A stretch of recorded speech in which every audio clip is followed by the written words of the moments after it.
Hello, this is George Hutton, and you are listening to the Mind Persuasion podcast. Today we continue our study of the Milton model, otherwise known as Covert and Conversational Hypnosis. Today we start part 2, which is our study of linguistic presuppositions.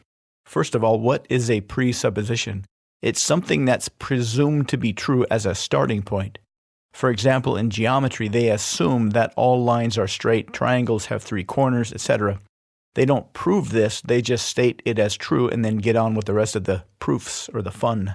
Another popular example from the Declaration of Independence is the idea that all men are created equal. They don't take any time explaining why, they just assume that it's true and get on with it. A linguistic presupposition is similar except a little bit different. Consider the following statement: I have a parakeet.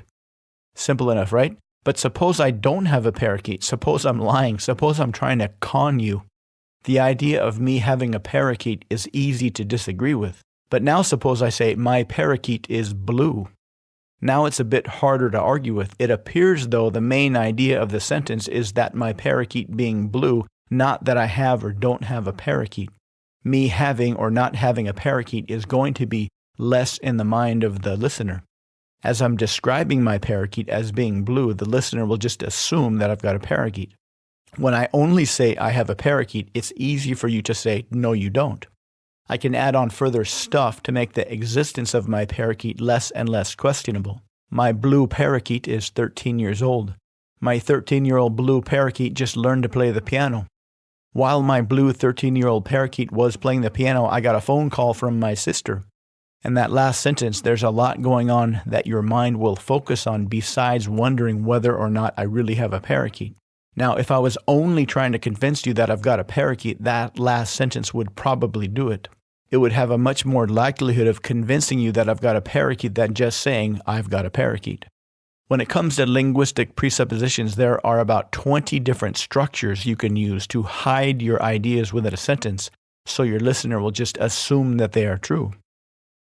Can you think of some ideas you'd like to get into the heads of your listeners without any conscious resistance? I'll bet you can. Let's get started. Our first linguistic presupposition is called quantifiers. These are simple words like only, even, except, just. They can be used to create additional support for your idea and make it much easier to make your subtle suggestion believed as fact by your listener. Whenever people use the word just or only, we frequently are covertly passing judgment on that which is on the other side of only or just. So you are only dating. Oh, so you only want a non-alcoholic drink. Oh, so you just have a 2-year degree. Oh, so you just want coffee, no cake for dessert. The key to using these in a positive and persuasive way is to minimize things that are limiting, limit the limitations. Instead of using these words to minimize other people's decisions and accomplishments, use them to minimize the limitations on the benefits of your suggestions. This requires the use of a negative, like not only or not just or not merely. For example, exercise is not only about losing weight, it can also give you better posture, help you sleep at night, and drastically improve your self-esteem. Dollar cost averaging is not only a means to increase your wealth over time in the stock market, it is a way to put your investments on autopilot so you have more time to enjoy the things you really like. Presuppositions are not only helpful in selling and persuading, understanding them can help you understand the real intentions beneath the words used by others, which can dramatically improve the communication in your relationships. Or you can use these to minimize the efforts they need to put in to get the favorable results based on your suggestion. Except for a few minutes in the morning, you won't have to do anything to reap the benefits of exercise, as your body's metabolism will start to do the work for you. Except for just a few minutes a week, dollar cost averaging is a virtual automatic investment strategy that will make you money on autopilot, even while you sleep. And presuppositions are not just for giving you powerfully persuasive language skills. They are about opening up true communication with the people you truly care about, allowing you to communicate on a level more intimate than you may have thought possible. Our next pattern is called generic noun phrases. These won't do you much good on their own, but it's usually a good idea to take it slow when learning something new, to make sure you get the fundamentals down so later you can use more complex patterns much easier and more natural. Let's see some examples first. Leading doctors agree that exercise is good for health. Top financial advisors recommend investing the same amount of money in the stock market every month to achieve the best long-term results. Great companies have always known that continually developing new products is key to consistent profits.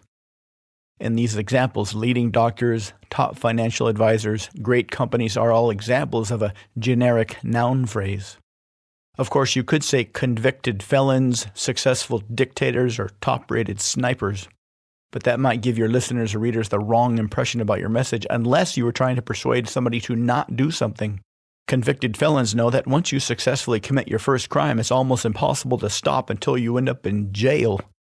You could say this to a group of high-risk kids, for example. Usually, however, you are trying to persuade somebody to do something rather than not do something.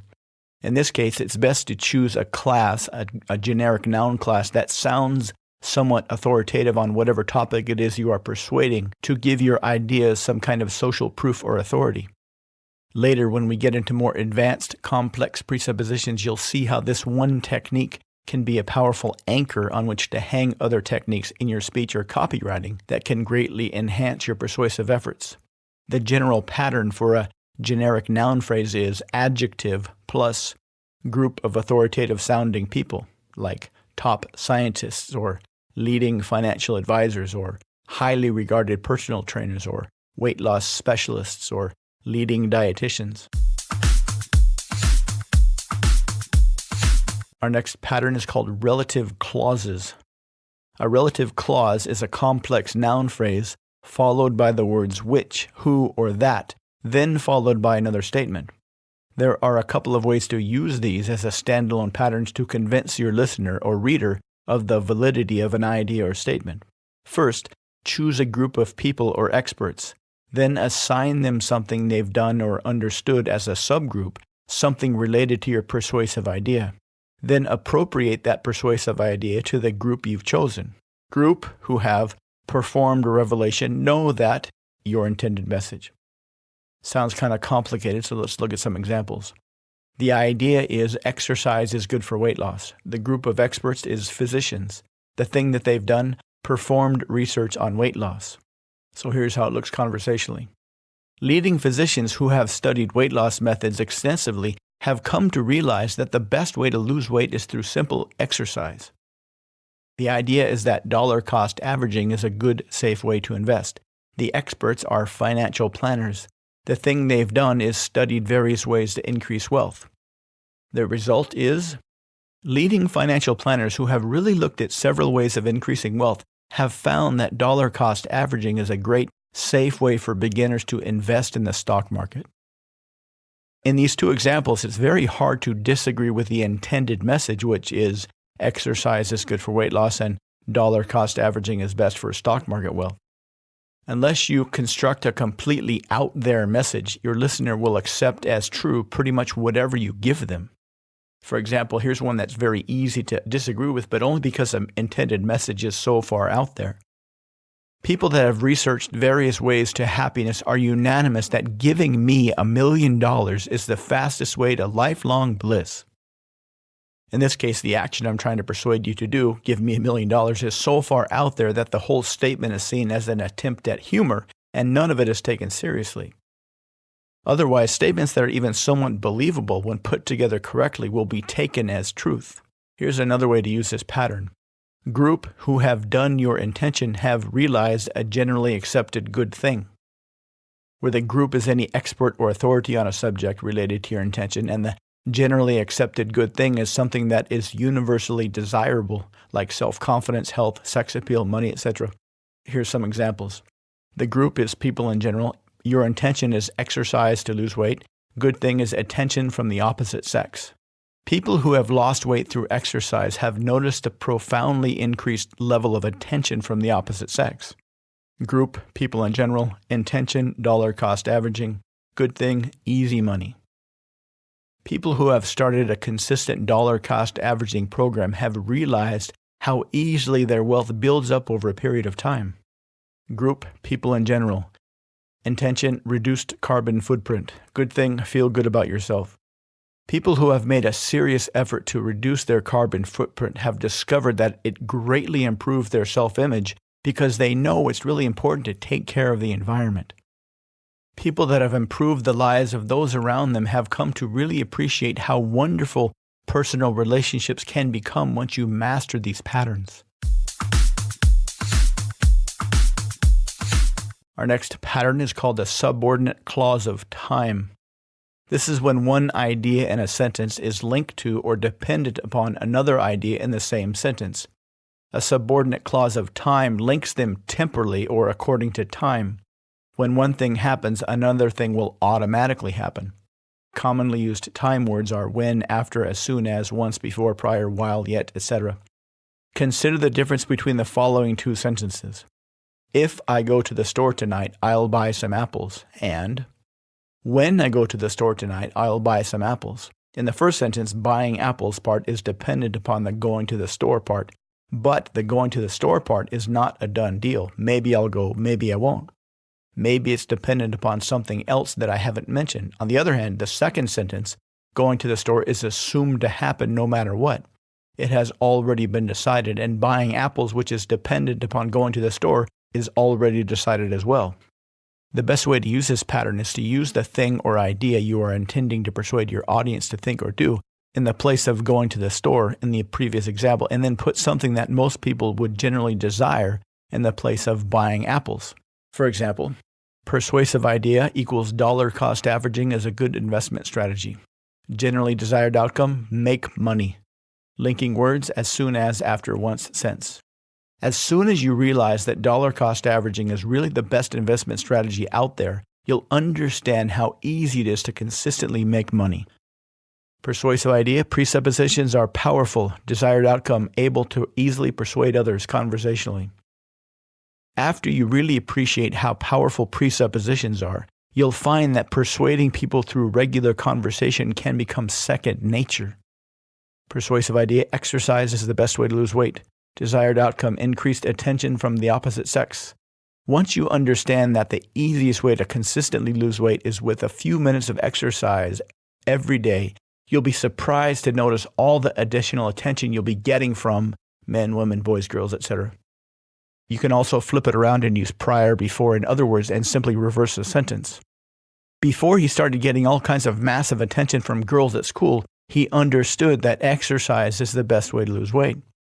Prior to making so much money in the stock market on a regular basis, he read a book explaining why dollar cost averaging is the best investment method there is. Before he became the best salesperson at his company, he really took the time to master linguistic presuppositions so that he could easily skyrocket his sales.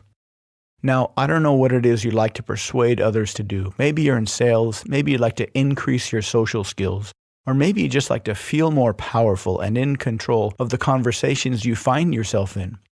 Whatever the reasons are, once you really take the time to learn and practice these presuppositions on a regular basis, you'll really see an improvement not only in the particular area of your life you'd like to improve, but in many other areas as well. I'm George Hutton. Thank you for listening to the Mind Persuasion podcast. I look forward to speaking to you again soon.